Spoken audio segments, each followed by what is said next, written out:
Hello everyone and welcome back to the second part of the Forza 6 March DLC review pack stuff. Let's go on to the video. So starting off with this, the 1960s Opel GT Coupe, I believe. This is the worst car in the pack by performance points at least. This is in the more lower end of the E-Class cars. So I had to take it to one of the smallest circuits, and that being Lime Rock. So, how does the car stack up? Well, it's kind of... We all know the thing of don't judge a book by its cover. There's a bit of an exception here. Yeah, this car... Well, it handled pretty well, and it was pretty good, but there's a reason it's the slowest car in the pack, you know? It honestly, I felt a bit more controllable than maybe the Merc or the Fiat at times, but it's just because it didn't have the power to cause anything unsettling or hard to drive. Basically, is what I'm trying to say. Which is a real shame, actually, because the car almost seems to have a bit of an American influence to the way it looks. The front end is a bit Corvette-like, and then I think the rear was actually, I'll have a look at when we come back around. The rear end was a bit Ferrari-like almost. It was a really nice mix of how they made the car look. Just a shame it's a bit slow, really. So, let's move on to the two biggest cars of the pack. The first one being this. The Daytona-winning Jaguar XJR9 of the 1980s. I know what you're thinking. No, the Silk Cut version is not in Forza Motorsport. This is simply a paint.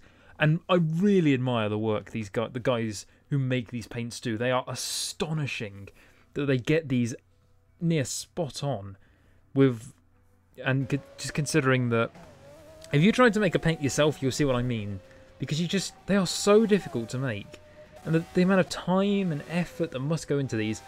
Basically, any person who does a replica of these race cars in different versions of them, this is me saying to you now, first of all, thank you so much for making them. They are fantastic to look at.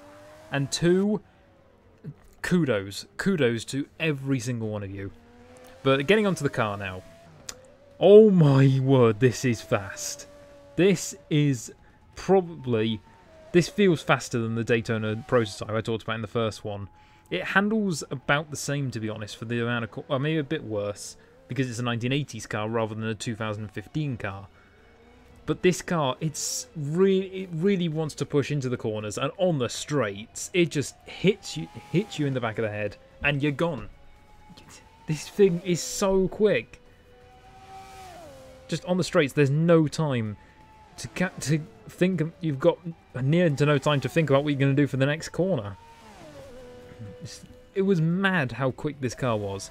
This is only the second fastest car in the pack as well. The quickest being... Actually, no, was it? No, sorry. This is the quickest car, and the Daytona prototype was the second quickest. But, yeah, and I can see why, because this is ridiculous in how quick it is. Just going down the... And Silverstone's a particularly fast circuit as well, so that really just piled on to the speed that you felt from this car. It was astonishing to drive, and it was probably my favourite car from the pack. Well, that being said, it was a shame that we didn't get the exact Silk Cut version within Forza Motorsport, and it ended up having to go to the painters just because of the amount of time they have to put in, to be honest. So let's move on to the final car. It is this, the 2016, I think it is, Ferrari 488 GTB.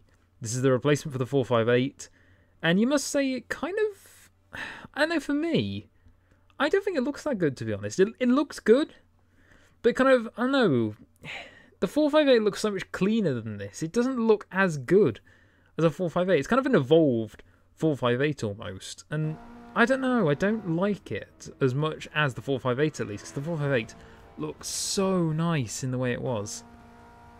In terms to drive, well, in terms of the 458, it was quicker on the straights, but through the corners, there seemed to be a bit of a deficit between the two. The 458 seemed quicker through the corners, but but definitely lacked the speed of the 488 on the straights. It was a game of swings and roundabouts. This car's in higher performance points than a 458, quite a lot higher in fact. But I don't understand why this is slower through the corners. It seems to have extra styling on it to maybe help with the aero over the car, to try and make actual downforce again like they did with the 458.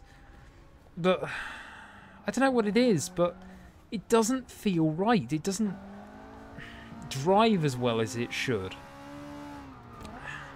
Which is a real disappointment, actually. This car, I left this car to last because, I don't know, it's probably the one that caught my eye the most. Just for the fact that it just wasn't good enough. It was too slow. It was too slow in a straight. Oh, sorry, no, not in a straight, sorry. It was quick enough in a straight, sorry, but through the corners, it was just felt so much heavier than a 458. Although I don't mind the noise, must be said.